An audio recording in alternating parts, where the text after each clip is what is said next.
State Governor Seyi Makinde has spent about 2 billion naira on cars for his loyalists in the People's Democratic Party (PDP) and State House of Assembly, Sahara reporters has announced. A source close to the government informed Sahara reporters that Makinde purchased a 2020 Toyota Prado SUV worth 65 million naira for Alhaja Abosede Adedibu, wife of the late political leader in Ibadan, Chief Lamidi Adedibu. The source further revealed that a 2020 model of SUV worth 45 million naira was also given to a Fuji musician in Ibadan, Taye Currency, while a 2020 Toyota LX 570 SUV was bought for Mutiat Ladoja, wife of a former governor of the state, Rashid Adewolu Ladoja. Also, each of the state's executive committee of the party also got over 2 million naira worth of car gifts from the governor as reward for their support for him. Governor Makinde had in December 2019 obtained 2 billion naira loan to purchase cars for 32 members of Oyo State House of Assembly. The loan made a former prosecutor with the Special Presidential Panel on Recovery of Public Property, Tosin Ojamo, to petition the Economic and Financial Crimes Commission over fraud allegations in the purchase of about 1.03 billion naira worth of official cars for members of the Oyo State House of Assembly. According to the petition dated December 7, 2020, the contract, which was executed by a firm named Withheld, was for the procurement of 33 Toyota Camry cars for the House of Assembly members and declared at 759 million naira, as well as 2 Toyota Hilux pickup vans for the Speaker, Adebo Ogundoyin, at 40 million naira. 2 Toyota Land Cruiser SUVs valued at 106 million naira were also purchased for the Deputy Speaker, Abiodun Fadeyi, and as Ogundoyin's backup vehicles, the petition stated. The Punch had earlier reported that Ojamo in his petition alleged that the contract was for the supply of new 2019 vehicle models, but noted that refurbished models were supplied instead. The lawyer claimed that the contract was fraudulently arranged to favor the contractor instead of Elizade Motors and Mandelas Motors, which also tendered quotations. He added that the alleged scam was discovered with some of the 33 cars supplied by the contractor started having mechanical and electrical problems few days after delivery to the lawmakers. Ojamo therefore asked the EFCC to recover the full contract sum from the firm.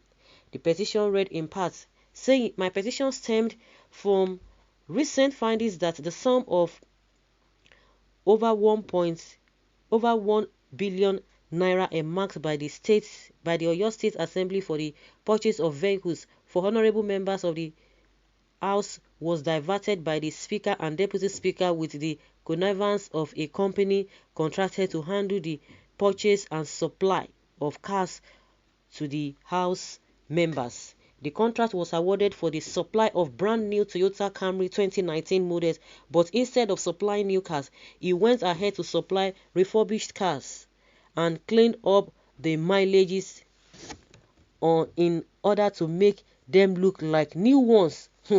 When asked about the probe, the EFCC spokesman Wilson Uwajare said petitions go through a vetting process and it is much premature to comment further at this stage. The Chairman House Committee on Information, Kazeem Olayanju, described the allegations as false, saying, "I was not able to reach the Speaker to hear from him, but from my little findings, they are false allegations," he stated. A strong member of the party in Egbeda local government area of the state, who spoke on condition of anonymity, demanded explanation over Makinde's car gift as reward for loyalty. He said many PDP members are not happy with the style of leadership of the party in the recent time, saying, "We have done our best. Our common members are not really getting anything from the party, while some are being rewarded with car gifts.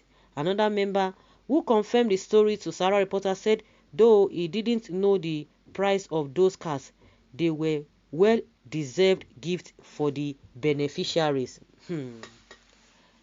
Well-deserved gifts for the beneficiaries. Are you surprised? Of course, a lot of you will not be surprised, whether they are in APC, whether in PDP, but I think, most of the time, people always say that the constitution itself gives room for all this corruption, all this mismanagement, because by the time they want to dig deeper, because these people, they know they don't even do all of this because they know that a lot of things are really faulty as far as the constitution is concerned, especially when they talk about security votes.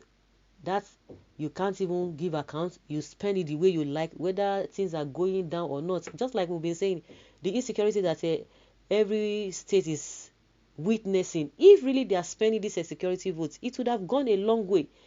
The remaining one would have just been left for the federal government to do. But because all of them, they know what they are doing, all of those things have given room for them to just do whatever they want to do. Because believe you me, doing all of these things, they know the implications of this and they know the loopholes where they are going to be getting their own support from. They will not just go and be dipping money inside this and begin to spend it like that, because the constitution itself has already given room for all of these things to happen. That is why you see that these things keep repeating itself. It's happening across board. Is there no state that you will not find this kind of a thing? They know what they are doing, and that is why whether they are in PDP, they are in APC, they are always come together and they have the same agenda. There's that thing that they always follow together. It has always been there. So, and they will get away with it. They will get away with it. Those who are complaining now, they are being given the same thing. They will not talk. They won't say. And that is why we most of the time we always hear these things, because definitely it's not all of them that will benefit, and those who will not benefit, they will come and be speaking. And they begin to campaign. Yeah, just like maybe you are campaigning for election. Once they don't get what they are supposed to get, they begin to campaign. If I cannot get it, everybody will not get it. I will expose everybody. But at the end of the day, before you know it, this one, you not even hear them again. All of those things will be swept under the carpet. The main problem in this nation is that the rich are always becoming richer while the poor are becoming poorer.